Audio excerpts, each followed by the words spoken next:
Hello everyone and welcome back to my YouTube channel with another useful and informative video. So guys, in this video I'm going to show you how to update AirPods to iOS 26.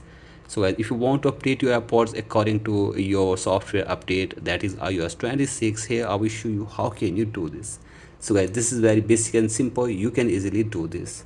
So guys, first of all, you have to simply turn on internet connection on your iPhone, like your Wi-Fi, and after this turn on the Bluetooth on your iPhone as well, and after this connect your AirPods with your iPhone.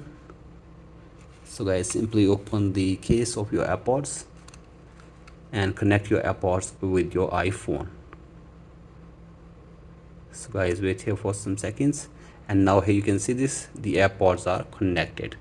Now you have to simply put your AirPods in the case, and then you have to simply close the case of your AirPods, and now you have to simply put your AirPods on charging as well, and keep your AirPods near your device for 30 minutes.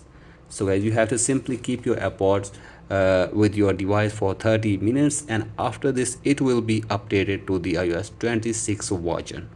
So guys, in this way you can also update your AirPods to iOS 26. So guys, that's it for today's video. Hope this video helps you. Please like and subscribe to my YouTube channel as well. Thank you.